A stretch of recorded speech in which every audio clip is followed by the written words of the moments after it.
Programang ito ay rated SPG. Striktong patnubay at gabay ng magulang ang kailangan. Maaaring may masiselang tema, lengguwahe, karahasan, sexual, horror o droga na hindi angkop sa mga bata. Mga kapamilya, narito ang mga pinakamainit na tagpo sa FPJ's Batang Quiapo. Sinabi ni Lena sa kanyang sarili, nahahanapin din siya ni Rigor at matatauhan ito na milya-milya ang lamang kay Marites. Sa pag-uusap ni Ramon at Don Julio ay napag-usapan nila si David. Matapos nga ang tumawag si Bulet na hindi muna makakauwi, ay sinabi ni Ramon na iba pa rin ang kutob niya kay David dahil taliwas pa rin ang ugali nito sa isang tunay na Montenegro. Sinabi naman ni Tanggol sa kanyang tropa na hindi man nila makakasama sina Supremo sa pagyaman nila ay umaasa pa rin nga siya na sana balang araw magkakaayos pa sila. Sa kabilang banda, sa pag-uwi naman ni Santino ay sinabi nito sa kanyang sarili na nararamdaman niyang pamilya talaga ang turing sa kanya nila Edwin, kaya patutunayan niya umanong karapat-dapat siyang mapabilang sa Red Phoenix.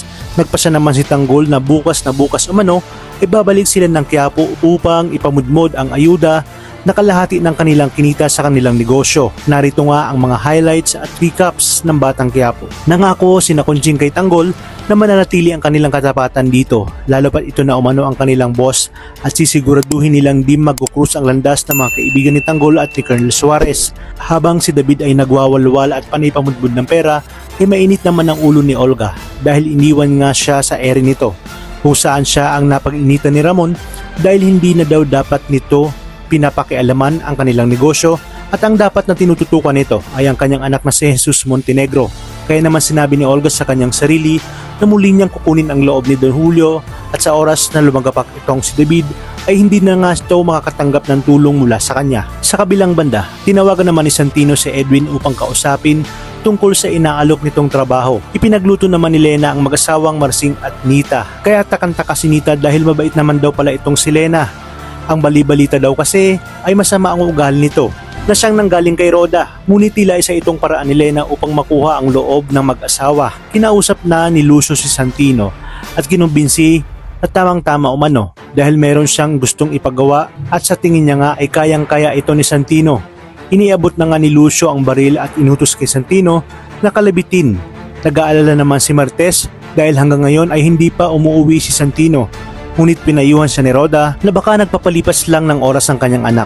Sinabi ni Tess na habang tumatagal ay mas lalong nagkakalayo ng loob sina Rigor at Santino. Isinama na si Santino ni Lucio upang ikalabit sa isang taong nakasako ang gatilya. Ngunit nagtanong si Santino na bakit gusto nilang pumatay siya ng tao. At dahil nga sa udyok ng mga taong nakapalibot sa kanya, ay muntikan niya na itong mapatay. Ngunit pasanaig pa rin sa kanya ang kanyang konsyensya at sinabi na ayaw niya dahil hindi niya daw kayang pumatay ng tao.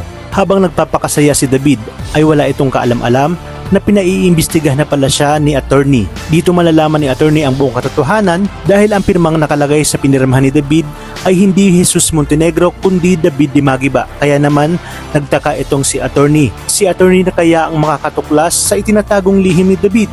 Talagang kapanapanabik ang mga susunod na tagpo sa teleseryeng ito. Kaya naman tuloy-tuloy ang pagsubaybay sa nangungunang serye sa primetime. Maraming salamat sa inyong panonood at pagpalain tayong lahat, kapamilya.